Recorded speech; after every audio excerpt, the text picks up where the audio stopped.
인터넷에서 떠도는 치아 삭제 엄청 많이 한 거 있잖아요. 그거 사실 잘못된 거예요.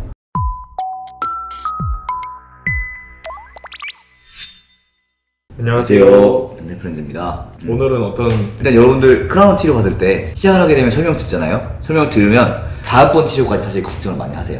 완전 영구적인 치료가 아니기 때문에 저는 환자분들한테 뭐 7년에서 10년 사이라고 평균적으로 보거든요. 네. 예를 들어 40대 1 환자 치료 받으면 적어도 크라운을 하는 것 같으면 그 치아는 평균 80대 수명이라고 할 때 적어도 4번에서 5번 정도 치료를 더 해야 된다는 소리예요. 평균치 그대로 가면 그렇죠. 그러니까 다음번 치료를 걱정해서 이건 어떻게 하느냐, 나중에 빼야 되느냐, 어차피 나중에 크라운에서 오래 못 쓸 거 다음번에 치료하는 게 좋지 않느냐라는 질문 정말 많이 들어요. 쓸 때까지. 그럼 언제 그 크라운을 제거하게 되는지, 다음 치료가 어떤 식으로 진행이 되는지 한번 봄쌤이 오늘 내용을 준비했거든요.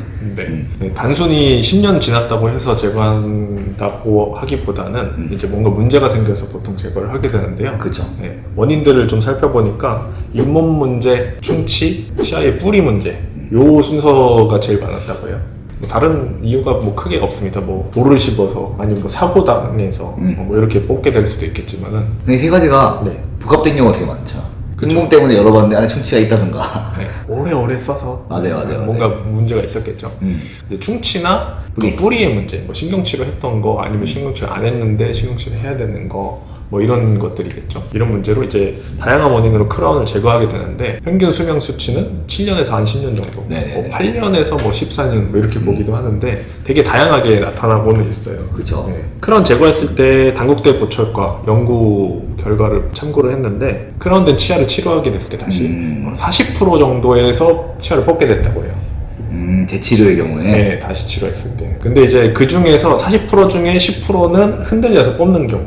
네, 였다고 하고, 나머지 30%에서는 이제 많이 썼거나, 뭐 뿌리에 문제가 생겨서. 그래도 생각보다 완전히 흔들려서 뽑는 거 말고도 뽑게 되는 경우가 꽤 있죠. 아, 네네네. 30% 정도 그랬다고 하니까. 네. 그렇게 치면은 10개 중에 6개 정도는 다시 치료하면 되는데. 그쵸. 10개 중에 4개나 그냥 뽑게 되는 경우가 생기는 거죠. 좀 좋지 않은 결과죠. 이렇게 다르게 나타나는데 크라운 내부가 좀 많이 썩었거나 아니면 뭐 뿌리의 상태 아니면 구강 위생 뭐 개인의 구강 환경에 따라서 3년 이내의 짧은 수명도 있고요. 뭐 20년, 30년 쓰시는 분들도 실제로 있어요. 맞아요. 네. 그리고 좀 초기에 치료하셔야 크라운 했을 때 그게 오래 가게 돼 있는 건 불변의 진리인 거예요. 아, 그럼요. 여러분들이 크라운이나 뭐 라미네이트 같은 보철 치료를 한다고 했을 때 처음부터 이제 그 다음에 이거 제거했을 때 제거하는 거가 이제 쉽지 않을 거잖아요. 간단하니까. 아, 쉽잖아요. 그러니까 그러면은 치아 삭제를 치아에 홈이 더 파여서 이제 치아 삭제량이 결국에 다음에 치료할 때 많아지지 않느냐. 자연치를 손상시킨다는 거죠? 그렇죠. 네. 그래서 안 하는 것보다 치아 삭제량이 너무 많다. 아. 또 치료하면 또 깎이고 치아가 점점 작아지는 거 아니냐.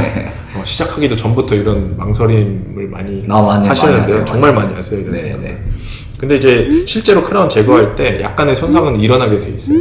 네. 근데 이 수치가 한 0.23mm 정도 될 것 같아요. 0.23mm 정도 미만의 수치이기 때문에 경미하다고 생각이 됩니다. 그리고 만약에 0.23mm 정도는 저희가 레진이라든지 다른 재료로 그 충분히 그 수분이 보완이 가능해요. 그런데 이제 그 양이 굉장히 적다고 했는데 양이 상대적으로 적은 거거든요. 네. 뭐랑 상대적으로 적냐? 재치료를 하면서 이렇게 크라운을 제거하면서 발생하는 손상보다 원래 치료하기 전에 이 치아 상태, 구강 환경이 훨씬 더 중요한 역할을. 그래서 이 상당수의 사람들이 첫 치료를 되게 미루고 있다. 처음부터 건전하게 평균 수치를 처음부터 적용받은 게 아니라 진짜 예후가 좋지 않은 불량한 치아를 가지고 시작했을 가능성이 되게 높을 것 같아요. 두 번째는 재치료가 필요하다고 말씀을 들었는데도 미루기 때문에 네네네. 그래서 발생하는 거죠. 네. 케이스를 그래서 제가 가져왔는데 재치료를 한 케이스거든요. 엑스레이를 한번 띄워드릴게요.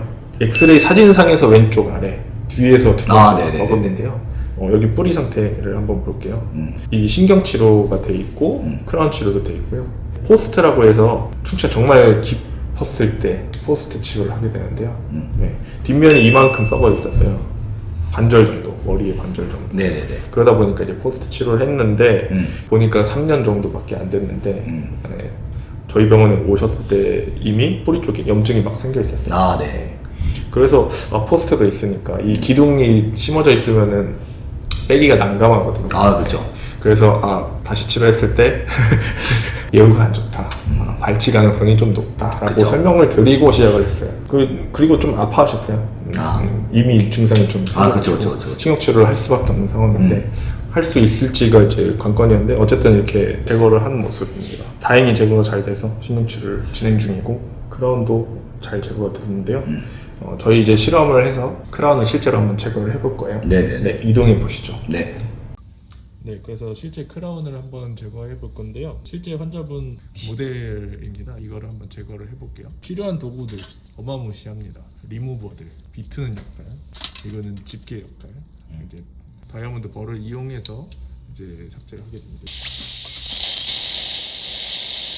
아직 하얗게 보이죠?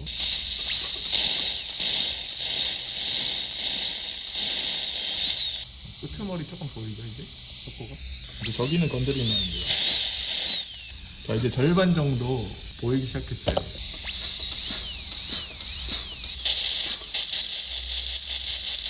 네, 이제 윗면까지 나온 모습. 모든 면이 이제 보이기 시작했죠. 손상받지 않기 위해서는 이렇게 처음부터 끝까지 모든 면이 갈라져 있는 모습 확인을 하고 이제 리무버를 이용해서 비틀어줍니다.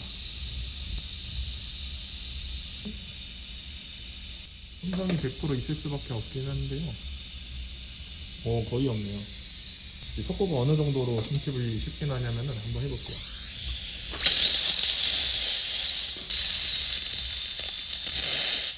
석고가 상당히 약한데도 큰 손상 없이 좀 나올 수 있는 것들 보여드리겠습니다. 네. 지금 이 석고 모델 상에서 큰 흠집 없이 제거가 됐는데 조금 주의해서 삭제를 하면은 거의 큰 손상 없이 맞아요. 삭제가 되는 모습. 그러니까 이게 기구 자체가 치아를 손상시키는 양은 정말 적고요. 그렇죠. 네. 라미네이트 하시는 분들 다시 치료할 때도 이거에 대해서 걱정하시는 분들이 있는데 라미네이트는 사실 근데 이제 심리적 요구에 의해서 치료를 할 때가 많으니까 충치 때문에 치료할 때가 간혹 있긴 한데요. 그렇죠. 네. 이게 고민되시면 사실은 이제 안 하시는 게 낫죠. 극단적이네요. 네. 근데 이제 삭제라인 걱정이다라고 하면은 뭐 크게 걱정하지 않아도 될 것 같아요. 큰 걱정 안 해도 될 것 같습니다. 인터넷에서 떠도는 치아 삭제 엄청 많이 한 거 있잖아요. 그거 사실 잘못된 거예요. 라미네이트는 정말 저희 쉽게 말해서 내일 붙인다고 생각하시면 돼요. 네. 아무튼 이렇게 크라운을 다시 제거하고 만드는 거에 대해서 알아봤는데요. 크라운 치료가 좀 필요한 상황이라고 하면은 더 늦춰서 악화시킨 상태에서 크라운을 하면은 수명이 더 짧아지고 그렇죠.